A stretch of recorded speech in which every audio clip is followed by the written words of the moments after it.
Hi, everyone. Thank you for joining this webinar. Paul, over to you. Perfect. Thank you very much. So today we're here to talk about modern trends in the LP experience. I've got some great panelists with me. This is the second in a series of webinars that we're doing. So we'll plan to take about roughly 60 minutes of your time here. Everyone on the line other than the panelists will be muted, and we'll be recording this session so that we can share it afterwards. Not a lot of slides to go through. I'll just quickly show the panelists and then I'll stop sharing my screen so we can end up, making this more conversational and go from there. So my panelists are on, I believe. We're able to see each other. There we go. Indeed. I've got Jen and Dan. There we go. Is Adele on the main screen here? I want to make sure everybody's in the group. There we go. Perfect. Okay.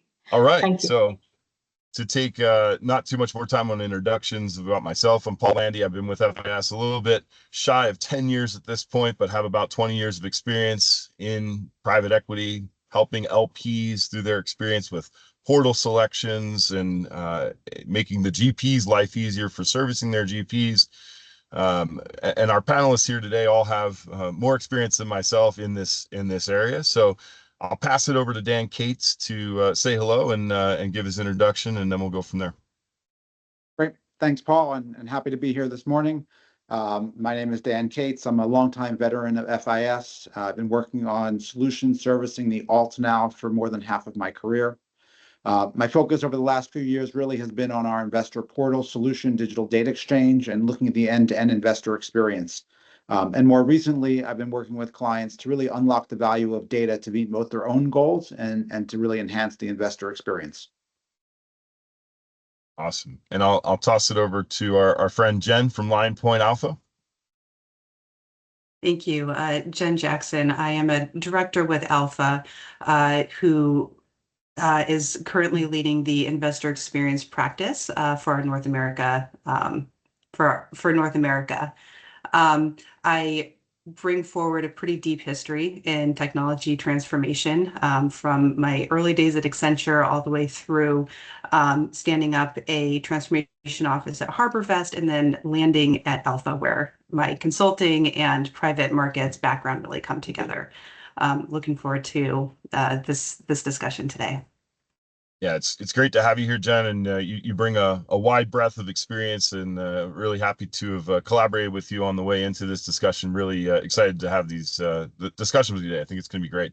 As someone else that can give her own introduction, but also it was great to meet last year in Dublin, and I got to learn so much from Adele around compliance. She's become part of the FIS family with our Deep Pool acquisition. So not to steal too much of your introduction, Adele, I'll turn it over to you for a hello.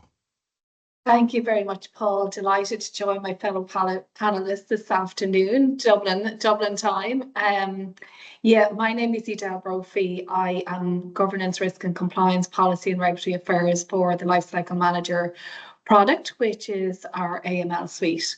I have a banker through and through, a long history, over 20 years banking experience, specialised in fin crime for certainly the last 15 years, and the whole regulatory remit in terms of onboarding, etc. So really looking forward to the discussion today.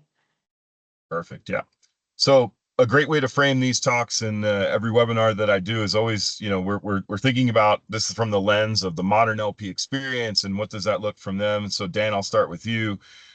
From a macro perspective across the industry, micro perspective, let's get an understanding of what's the current trends that you're seeing from an LP's perspective and what they're asking for and all that good stuff. Yeah, so I think maybe I'll start with kind of general trends that we're seeing more broadly from an industry perspective, and then kind of how that starts to translate down to how our GP clients and admins are working and interfacing with their LPs. But I think one obvious trend that we're seeing that's influencing the direction of the LP experience ultimately is GPs are looking for new sources of capital. right? So the democratization of the private equity markets, right? The accessibility of funds that previously were, really focused solely for or available solely to the institutional investor. And I think this then ultimately drives a lot of how GPs think about going to market, and the way technology starts to service the LPs. In one, the scope of investors is obviously increasing. The sophistication of the investor is obviously changing. The digital expectations that the investors have obviously also change with new entrants into the space. And ultimately, this drives a need for more operational efficiencies within our clients, right? As I touched, right, the expectations around the digital experience, right? So LPs are now expecting a lot more self-service capabilities from their GPs. They're expecting, more data.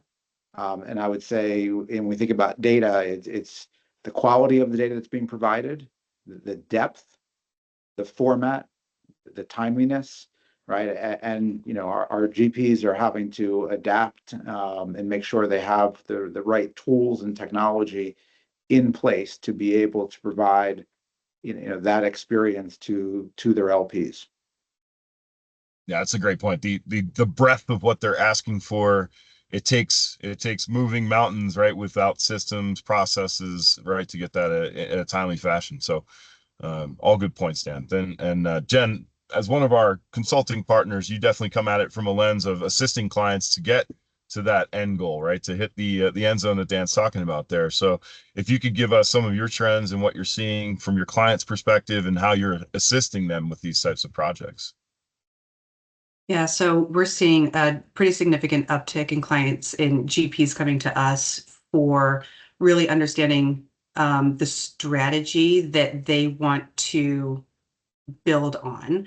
And, what does that tech stack look like? What does that, operational framework look like in order to meet kind of the firm-wide goals? And so we have GPs coming to us that, are looking for guidance on how do they create that seamless experience? How do they really use the technology out there to relay, a sense of, unique servicing, unique branding, unique experience for those investors. They're responding to, diversification in their client base, as, Dan just touched on, and we'll get into, I'm sure, quite a bit in this call.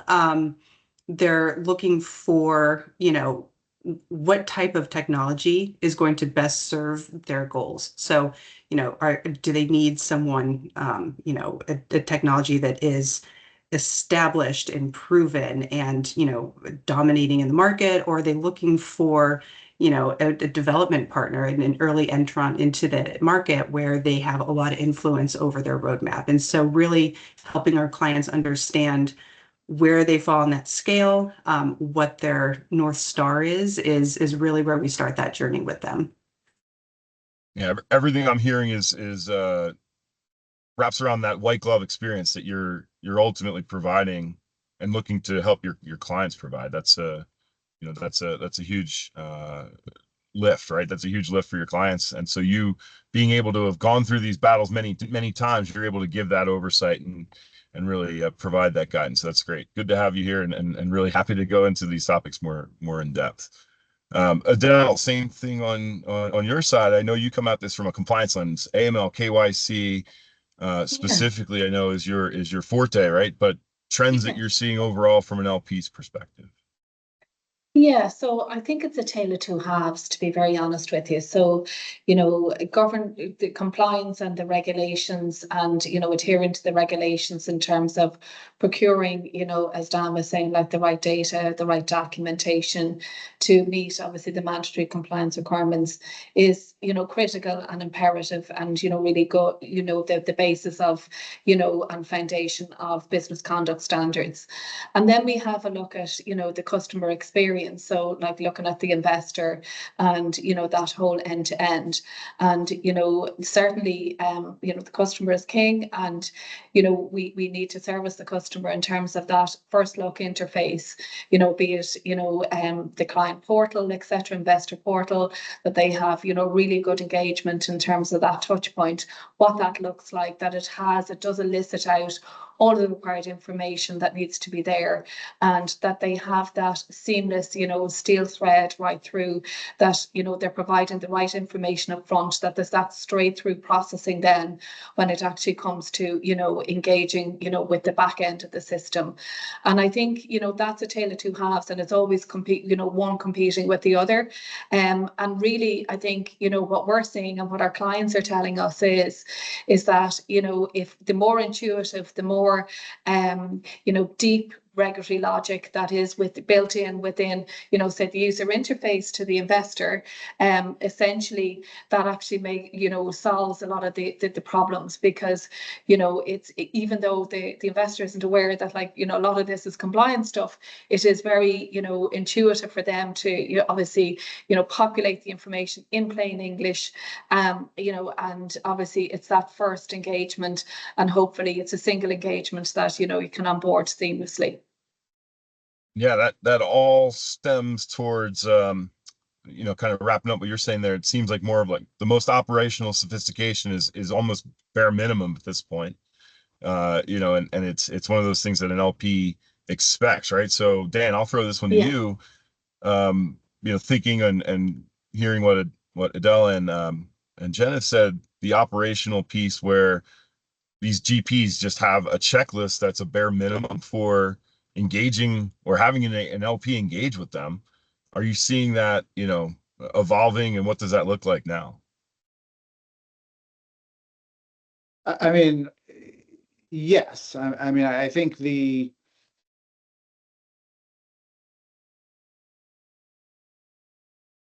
and I guess I kind of break this up into different buckets, right? So you think about the LP being an institutional investor, right? A family office versus high net worth or, kind of retail investor, right?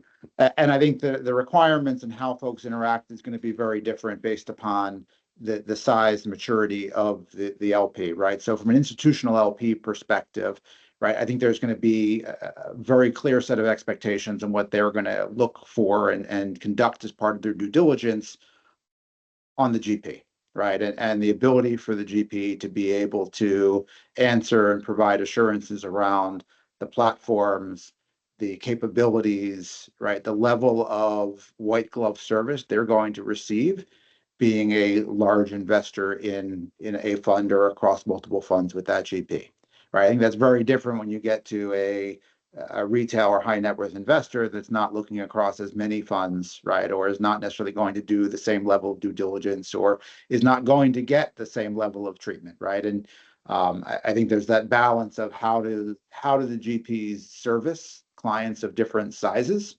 How do they scale their operations to be able to manage and support, or do they start to, and I'm obviously we're seeing this today, right?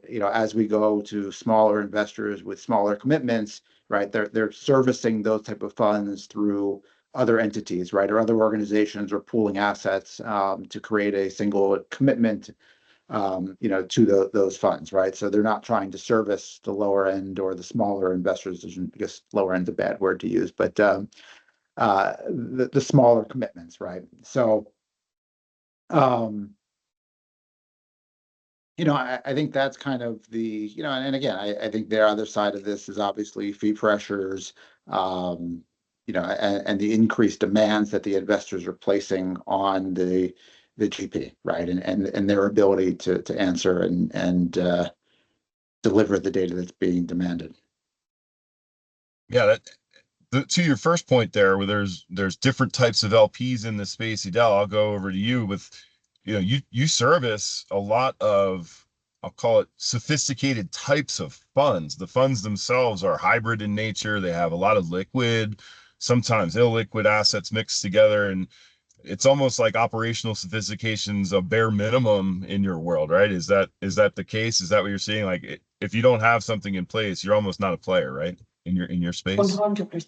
100%, absolutely. Yeah, I mean, there would be, I'd say, a minimum viable standard that would be a prerequisite. And as you said, you know, it's a more complex arena now. Absolutely. And, you know, all of the, you know, in terms of the operational controls, need to be there. They need to be enforced. It will be a minimum expectation. Absolutely. It's, you know, it's mature. It's, what was like, it would be definitely, you know, but looking at different operating models based on different clients that we service, etc., you do see a variety of, you know, mature models, and then you would see, you know, other what was I going to say, clients that are trying to bring themselves up that curve. But definitely there's a lot of investment going on in the space, and you know, it is a competitive advantage, being honest with you. You know, in terms of if you have a very, you know, mature op model that, you know, is there to obviously ultimately service the client. Yeah. Yeah, and that's I think what you kind of alluded to there is the innovations in technology that we're seeing to handle these types of requests, being able to scale, especially in that more liquid zone. Yeah. You know, Yeah, integrations, and you know, the more integration, the more, you know, intuitive API, the more deep you know, regulatory rules, you know, in terms of, you know, behavioral conditional logic that is built within the platform that obviously enables the ops model.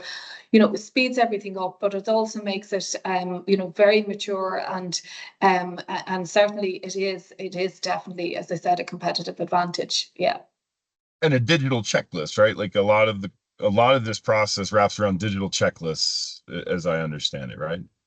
Yeah, absolutely. And, you know, I mean, there is a lot of governance that goes on around your digital checklist now. So, I mean, one thing, a trend that we're seeing is, you know, before, and certainly I'm long in the game in terms of reg tech and fintech, but, you know, you would have clients engaging with, say, the likes of ourselves, or, you know, say one of our competitors. And, you know, there would be, you know, I sometimes think it's kind of like a piece of Lego where you're adding on, you know, different tech functionality depending on, say, ID verification, or, you know, corporate beneficial ownership look through in terms of procuring information on beneficial ownership structures, etc. And before now, heretofore, you know, a lot of our clients would have, you know, maybe not done the kind of like, you know, deep due diligence on that lineage and where the data has been pulled from, and the source of data and the reliance of the data, etc. Whereas that's something that we really pride ourselves on now, because, you know, any of those integrations, and our clients are coming to us and they're saying, okay, you know, we're doing it, you know, we really want to partner with you. You've got a lot of integrations within the product. How, you know, how do we rely on you in terms of the validity of that data? And essentially, you know, we have got that, you know, that pure traceability back to, you know, the source, the primary data source, etc., that we're, you know, clients can rely on. And, you know, that whole piece in terms of looking at due diligence, and, you know, certainly we're able to, you know, use that as a competitive advantage ourselves, that, you know, clients are able to rely on that we, you know, we put our integration partners through a very, very rigorous process. So essentially, when it comes to the compliance piece and reliance piece, that's where, you know, our clients can definitely feel that we have their back. Yeah. That's huge, right? Well, I don't think it would make a good webinar if we didn't talk about technology innovations. And obviously one of the ones that are, you know, in every webinar I go into, if it's a GP related, TPA related, anything investment related at this point, everyone's looking for more data, quicker, faster, better answers. You know, obviously AI sits in this world, and I know that, Jen, this is one of your topics that you're really heavy on. So if you could think about, you know, overall technologies and how it's expanding, what you're seeing clients use in this space, but then, you know, how's AI touching each of those pieces? Yeah, so I think a lot of the conversation that we're having today, and just broadly, is centering on trends in AI and retailization when we think about, you know, innovations in technology and what's driving the market. And I think that these are going to be among the most significant drivers of change in the industry and on the landscape. And so when we think about AI, there's a lot of opportunities for AI in this space. And I'm observing that folks on the technology side are trying to make thoughtful moves on this front. And one use case, for example, that I'm seeing a desire for from our GPs is that they want a true 360 view of their investor, for example. They want to be able to query their data from their CRM, their onboarding, their portal systems, their, just across the tech stack in order to create, really tailored and relevant and timely interactions with their LPs. So this is how I think white glove service is going to evolve by being able to bring these insights together very quickly. There are capabilities out there where you can, the GPs can really track, movement of the LPs across the system. Are they opening up a credit thought piece and they haven't traditionally made investments in that space and maybe they're thinking about it? Like these are things that you can be very proactive, that investor relations teams can be very proactive about when they're trying to, develop and build those relationships with their clients. I also think that, when we think about like the retailization side, I think tech companies are also responding to demands from asset managers to build efficient and scalable pipes and workflows and operating models that support the growing opportunities in wealth and retail.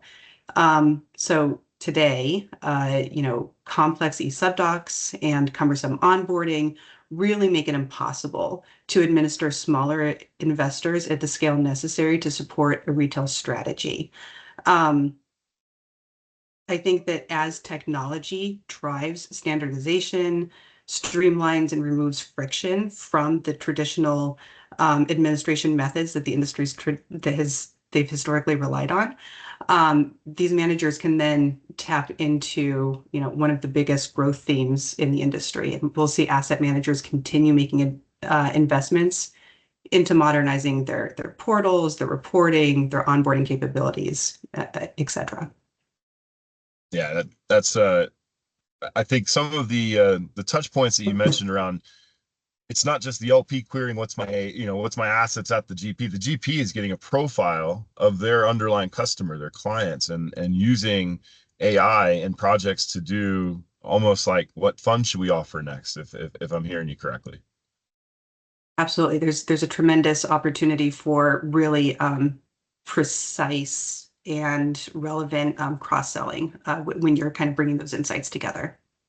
Yeah, that's it.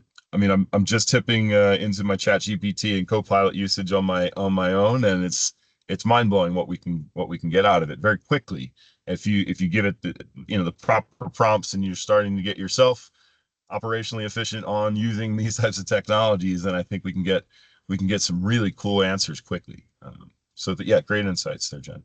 Edel, I know as we think about it from a technology provider, I think some in our space are more trailing indicators with using modern technology sometimes, but I know we always try to push towards the latest and greatest in integration. I think, if you can give some of your experiences, are, the banks that you're working with as willing to be as open to these types of technologies and get a part of the the onboarding process and the LP experience? Is that something the banks and the clients you're working with are interested in? 100%. So I suppose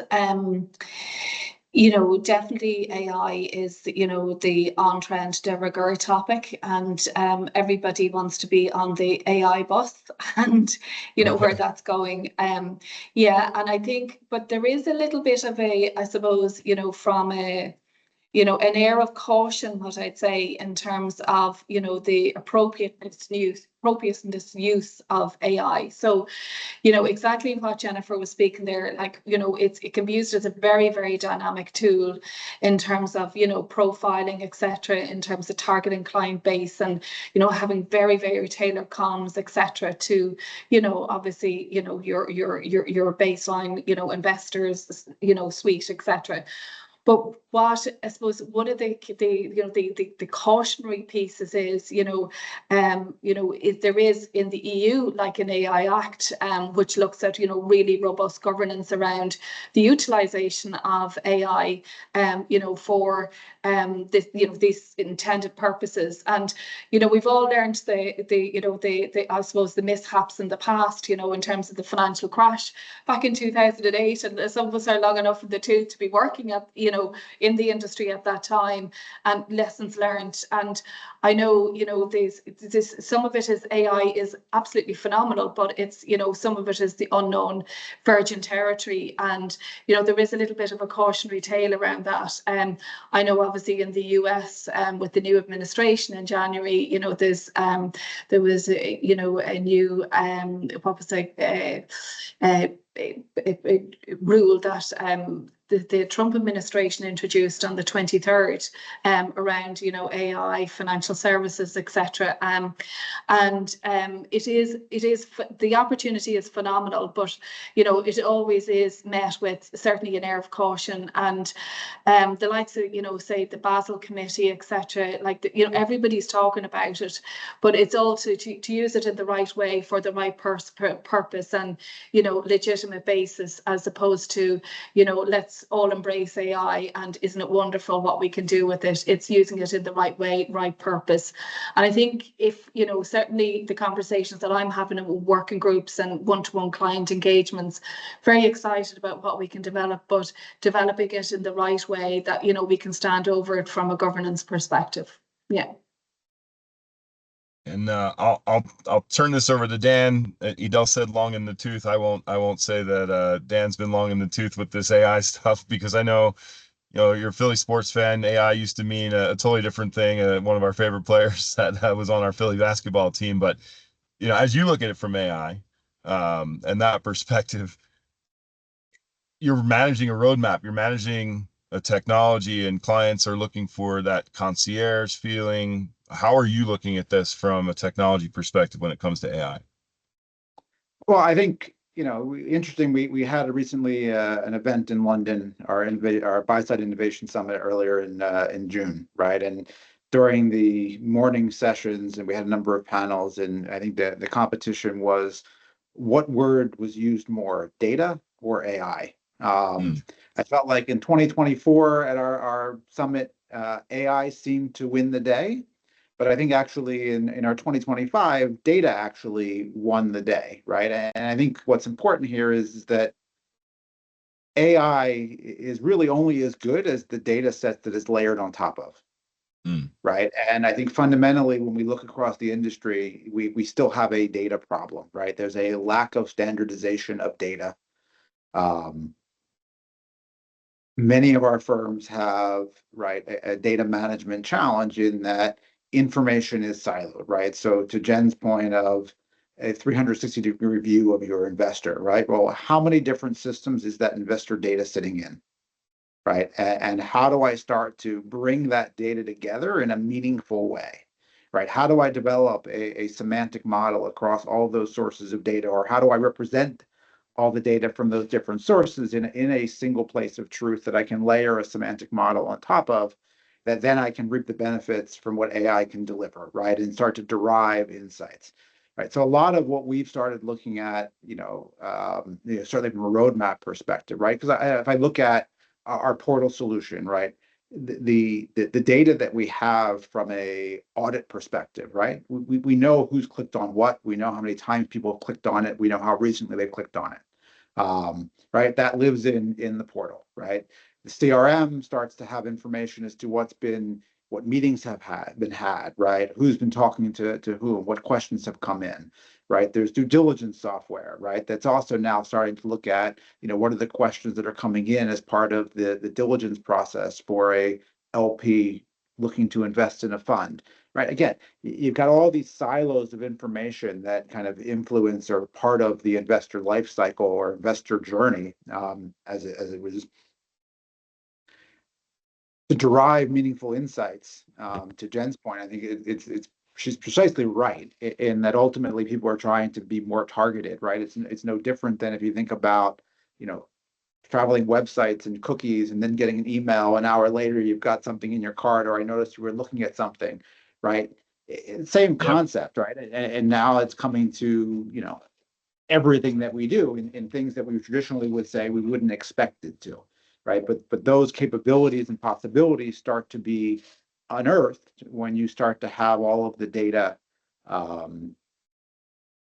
consolidated, or at least accessible, so that we can start to derive the right insights and deliver the right data to the right people. And then I think ultimately this will drive a lot of operational efficiencies, back to some of the earlier points, right? That AI can be great, and I see some real clear applications from a personalization perspective, from tailoring the experience, changing the way people interact with an investor portal. Right. I think a lot of things historically have been very prescriptive in how they've been defined and constructed. I don't see that necessarily being the case as we go forward. I think there's some more options that our GPs and admins can explore in changing the dynamic of how people interact with portals. But I do think at the end of the day, and at the heart of all of it, is a fundamental data management challenge that needs to be solved for,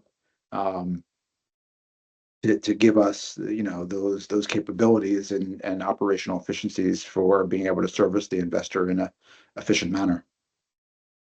Yeah, I accidentally Googled a mattress frame the other day from a 4th of July sale thing, and I'm absolutely inundated with, all the different ads, all the different specs. So I guess that's one of the thing of like, how do we implement all these things? How do we get to these operational efficiencies that we're looking for without causing too much friction in the GP-LP relationship? I think that's a good transition for, what we're seeing from an operational perspective that we want to do, aspirational tools that we want to deploy. Are we creating standardization that's helping, or are we having any friction points that you're seeing? Edel, I'll toss this to you first. Yeah, in terms of, data and friction and etc. Just to, I suppose, reiterate, what Dan was saying regarding, definitely, if you have the right, I suppose, foundation in terms of, your primary data source, and being able to utilize, cross-utilize data in terms of inherent logic, conditional logic, etc. And have materiality rules around that, so that there's detector controls in terms of any friction or conflicting information. That is something that as say as product owners, or as as regtech, fintech service providers, like very, very cognizant of the less friction, the better, in terms of onboarding and the utilization of the what was I going to say, a very seamless straight through data set and data model, and straight through mapping that across the ops model. And there is an art to that, like when you do go into the likes of your initial session with a client around discovery, analysis and design, etc. And it's really understanding where everything is at each point in the journey, and it's creating and reducing as much friction as possible. Yeah, I hope that answers your question. I'm not sure if I understood it correctly. Yeah, no, that is it. And as I think about the projects that Jen and LinePoint and Alpha you do for your clients, you're ultimately trying to reduce that friction and create an operational roadmap and a path that everyone's able to follow in an easy way. I'm assuming standardization plays a big part in that, but if you want to elaborate on that for reducing the friction points between the GP-LP relationship and what you're seeing. Yeah, so as we've brought up a number of times so far, the GPs are very protective of that white glove service that they offer to their investors. They most of the time, the services that have been built to support those white glove services cannot sustain the scale and the complexity that is required today. I'm observing that GPs don't want to give up the services that really differentiate themselves from their investors. but who also are coming to the realization that scale comes with the level of operational standardization. So there's really nothing like a tech implementation to force a business to rethink how they operate. Mm. And GPs are now asking themselves, of course, as we've discussed, how can technology be used to drive those deeper insights about the LP? How can technology be used to respond faster and with less pressure on their operational staff? One area that I'm seeing a great response to in the market is to these questions is that more robust administrative facing sides of VDRs and onboarding portal systems there's a lot of investment being placed on the administrative side. A good platform is going to have thoughtful workflow, automation, the ability to execute tasks in bulk or zoom in to the most granular levels of permissioning, for example. A best-in-class system is going to empower the operations team to work with precision at scale. And I think that ultimately reduces a lot of the friction that we see as GPs try to service their LPs. That's a huge kind of point that you say there. When you want to give that white glove service, you want to do all that branding, you want to get as custom as possible, but then it's hard to scale, right? That's the idea. I know, Dan, you've owned the roadmap around our portals and what our clients do from a data perspective within those portals. You've tried to create standardization, but obviously you've had to do things and create tools to create a better frictionless relationship. And if you'd like to expand on your thoughts there.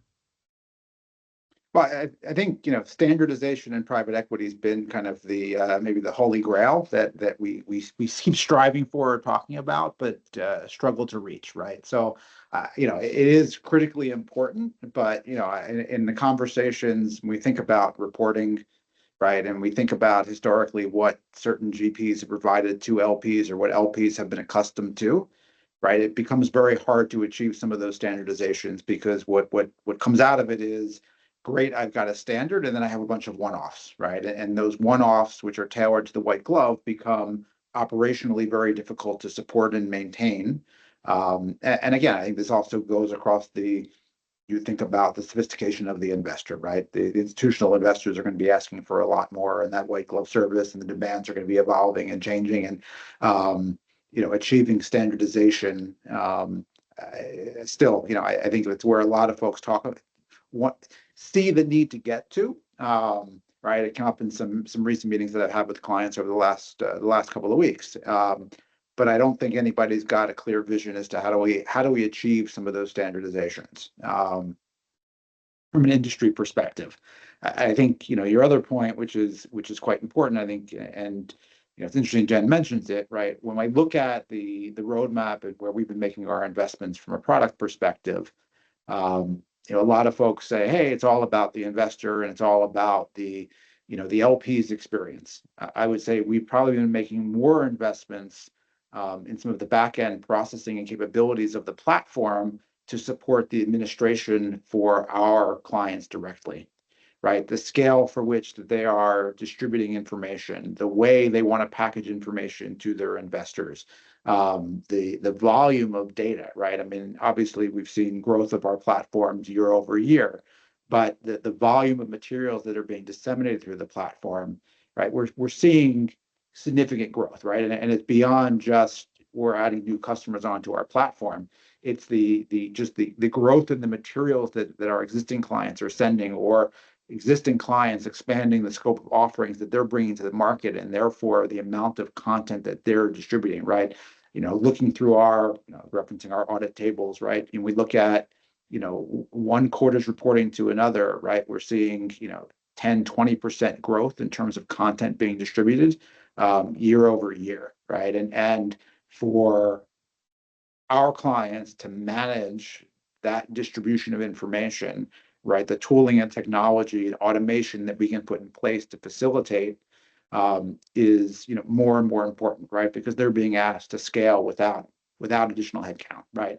It's you've got who you've got, right? The operational controls and processes need to scale with the growth in terms of the fund offerings and AUM.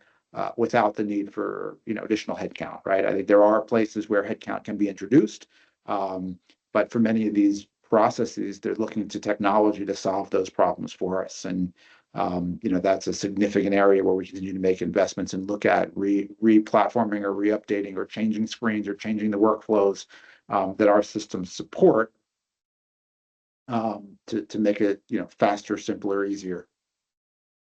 I think to one of your earlier points there, I think my personal experience with this is that, like you said, the industry is pushing towards certain standardizations too, like ILPA, for example. I think that the LPs would much rather have something in a standard like that because then it's easier for them to ingest when they have many relationships. So I think we're starting to find that convergence of, I want everything and all the data, and everybody wants all of this. So let's find out what that happy medium is on where pretty much all of us can provide a similar look and feel. I think this moves towards. Yeah, go ahead. That's an interesting point on that, though, right? When you start thinking about ILPA and you think about, right, again, as you look at the different types of investors, right, the types of reports that they're able to consume, right, I think the industry has kind of taken the least common denominator, right, which is a PDF statement that's human readable that anybody can read, right?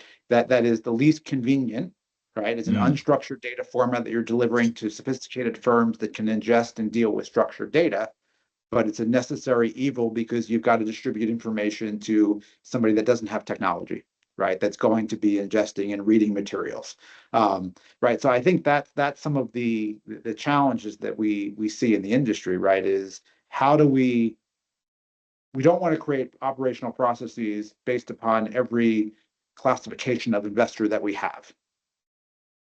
How do we do it in a way that doesn't drive us to have to create different processes based upon the different investors that we have? And I think that still is, to me, the challenge that I continue to look at and spend time thinking about, because again, you look at those PDFs and it's like, yes, they're human readable, yes, they make sense, yes, we're used to them, but are they don't work for everybody. Yeah, it doesn't bring the data to life. It doesn't come off the page that way. Yeah, huge challenge on getting it standard, right? The trailing 12 months, last 12 months, all the different data points, the different KPIs you get. When you think about the onboarding challenge, and Jen, I'll start with you with this one. Like, an onboarding is your first touch point with your investor, and making that as seamless as possible and as digital as possible is what we're hearing as the trends. Are you helping your clients deploy technology? What are you doing from an onboarding perspective to make that first touch be as white glove as possible? Yeah, onboarding is a very expensive and time-consuming process. And so we're seeing increasingly our clients coming to us to say, okay, we know we have to change the experience. We need to start with onboarding. And I've spoken with colleagues and clients that have pegged this expense up to about $25,000 per investor. So this is a big nut to crack for our GPs. Tracking documentation and steps required to complete the eSubdoc, the AML KYC, the side letter process at scale. It's not only complicated, but it's also weighed down by all the excessive checks and reviews to ensure that human error has not entered the workflow. And we're seeing great solutions come onto the market that guide the investor through the process. The term TurboTax experience often comes up when we're speaking about the dynamic nature of the onboarding process once it is digitized. And so this is really a key place that we often start with that client experience.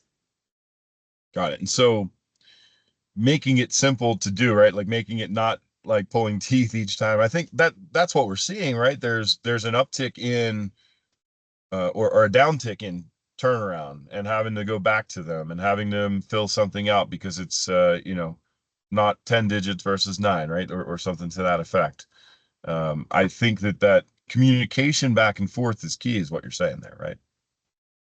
Yeah, we want to see that these systems are replacing email. They're replacing the spreadsheet trackers. They're replacing the shared folders that you're exchanging documentation in. The best-in-class capabilities out there are going to store data that can pre-populate the eSubdoc for existing clients. The fields are going to dynamically change based on answers that the investor gives when they're filling out the form. And as we're talking about PDFs, there's AI is being introduced into the process to scrape off the information from a PDF and digitize it and turn that into data points, so that the GP can properly use the content of those PDFs. So you're also seeing that these capabilities are wrapped in a dashboard that tracks the workflow, it tracks the status of all the steps that are being taken, and it really does bring a lot of transparency to the process. Dan, you've worked with our partners, that we've worked with, right? Creating that digitization piece, being to kind of connected to our partnership accounting platforms, having that digital experience, not only power that first onboarding experience, but also power the technology. What are you seeing from that perspective? And thinking through, I know you think about, new things like that digital passport concept that I know that have been talked about. What are you seeing from a technology perspective, and how are these new deployments helping to onboard the investor and make their experience better? I mean, I guess a couple of points I would emphasize. I think I echo a lot of Jen's points, and agree with what she said. I think one, when we started down this journey, I think there was concern around whether the LPs would adopt the technology, right? Whether some GPs were very reluctant to strong arm or kind of push the technology to the LPs because they were afraid the LPs were wanting to proceed with their old ways, right? And that whether they would get the level of adoption they'd hope that would drive the operational gains, right? And I think the answer has been, by and large, LPs have been receptive, because I think the LPs at the end of the day do see the benefits of reuse of their data. They're entering it once. They're not having to capture and provide the same information over and over again. And the tools and technology that are out there really do facilitate a cleaner, faster, simpler LP experience as part of that onboarding, right? So I think that's one area that's played out. I think there's still different schools of thought, right? The digital or investor passport, right, where I go through this once and any GP can accept my passport knowing that I've been certified, right? And I think that there's some challenges that we're seeing here where, in order for that model to work, right, you've got to fulfill the obligations of the most stringent jurisdictions, right? And I'm sure Adele can go through all of the different regulations that face the industry and the types of materials that people need to provide. And I think there are some GPs that are saying, hey, we're only servicing funds out of the Caymans, right? I don't want to have to comply with Lux standards, right? And I don't want to start to ask my investors to supply more materials than they're accustomed, in order for us to have a one size fits all, right? For others, they're saying, hey, if I can just do it once and I can then subscribe and I don't have any roadblocks, right? That's great. So I think there's still different schools of thought or approaches in terms of, do I do things, GP by GP? Do I try and do things from an LP perspective and create an investor passport? I think more to come on this, because I think it's an interesting concept, an interesting topic to drill into, further. But again, I think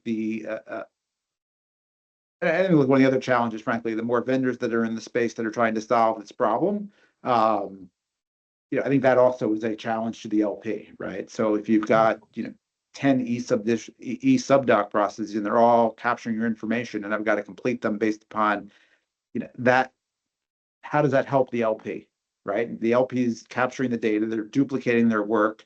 and there's no sharing of information, right? I think some of the value that we've historically seen and what we see with, the industry is that some people want to trend towards a couple of key providers so that, and we've seen this with our own solutions, like we're going to leverage FIS because we see FIS in the marketplace and all the other clients and all these peers or all of these other firms that we are hoping to operate at a similar level, leverage your solution, and us being side by side with us gives us credibility into that marketplace and those opportunities, right? So that's another interesting, when we think about friction and ways to eliminate some of those friction points that the LPs are having or the GPs that are trying to, get LPs on board with.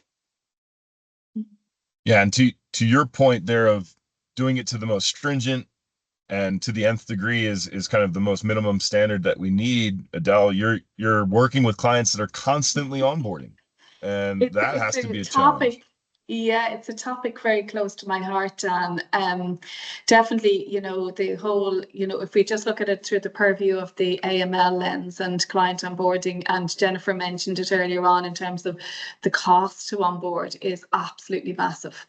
And, creating, say, a utility that would, just service as a, an onboarding hub, that you could use cross-jurisdictionally. And, certainly there's been, in my experience heretofore, there's been, certainly a pushback with regards to that because, every, I suppose if you look at it, every organisation likes to think that they impose the most stringent risk tolerance that there is and have a very strict risk appetite and don't want to use reliance rules based on, due diligence done in one part, within their own business because they don't want to take on that risk because of financial penalty. But we are seeing a bit of a sway in Europe away from that. Definitely, there's a new EU AML regulatory authority that was formed called AMLA last year. And one of their primary mandates is to look at an EU single rule book. So when you mentioned Luxembourg being the most stringent regulation, absolutely it is. And certainly, if we're looking at a single rule book, then it makes it very, very even playing field to actually set up a utility and look at that substituted compliance piece with regards to, say, a utility for onboarding. There's an awful lot of talk about it, and what I'd say is that, as you said, like, watch this space. It definitely is going to change because the cost of compliance, the cost of onboarding, the cost of due diligence, keeping up with multi-jurisdictional regulation. There's been an uplift in terms of, like, say, the FinCEN rules this year, in Canada, equally the same. So, keeping abreast of, the regulatory compliance and uplift in the black letter of the law is very, very complex, very costly. So I do see, certainly if there's a uniformity brought in and, proper substitute compliance and, stringent rules around, governance around utilities, I definitely think it's probably the way forward. Yeah.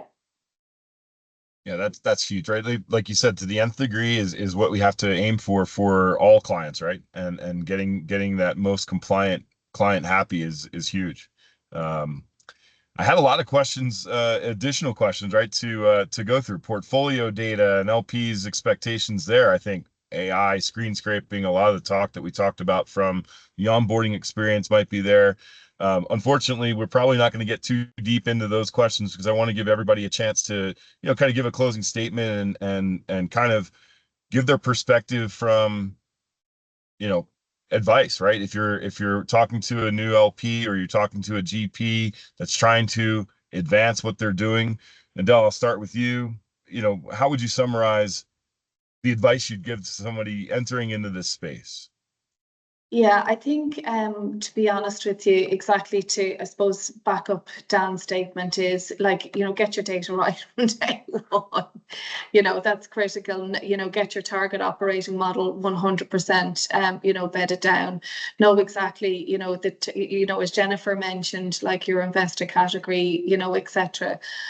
So it's having all the critical data elements, very structured, very purposeful, upfront, knowing what the overlay in terms of the regulatory requirement remits on top of that. I think that's definitely in terms of, keeping yourself right and honest, efficient onboarding and a good investor experience, definitely the data is critical and crucial to know that upfront and obviously utilize and repurpose it for a compliance perspective. Yeah. And Jen, I'll give you the same question. You know, what would be your number one advice piece given what you've known and what we've been talking about today? Yeah, I think that I think it is worth GPs. I really come at this from the GP perspective because that's my client base. I really think that it's worth GPs to consistently, take time to reevaluate what is their North Star for their client experience. What do they want that to look like? How does that tie to their firm objectives? You might be nice and cozy and happy with your instance of FIS, for DX, for example, but that doesn't mean that you can just check out and not be kept abreast of, well, where is the product going? What are the new features available, so that you are incrementally keeping up with where the industry is heading. For GPs that, really don't have a sophisticated solution in place, I think that it is really time well spent to trace that thread through your organization, understand where do we need to start and where are we going and what are the steps that we need to get there. We've stressed this point, I think, pretty well on this webinar, that, understanding where your data is, how it's structured, is just the center of all the possibilities that you can then build off of when it comes to the investor experience. Yeah, and Dan, as you lead our data strategy, I'll let you give some advice, following up what Jen said there, right? And to your point of AI or data, I'm assuming data and cleanliness is going to be your theme, but what advice could you give? Yeah, no, I think Adele said it and Jen said it, so not to reduplicate, but as I said earlier, right? Data is king, and it really enables a lot of other things. And I think certainly from an FIS perspective, one of the key things that we've been looking at is really mapping out the investor journey, right? Or the investor ecosystem, right? What are all the tools and technology that are involved? How do we look at reducing, simplifying the number of tools and technologies that LPs need to interact with? And how do we ensure that the tools and technology they're interacting with are integrated with one another, right? I think that's the other key part, is that we want to make sure that data that's collected is collected once, it's shared amongst the relevant systems, and that data then is reusable for many other purposes, because there's huge value there.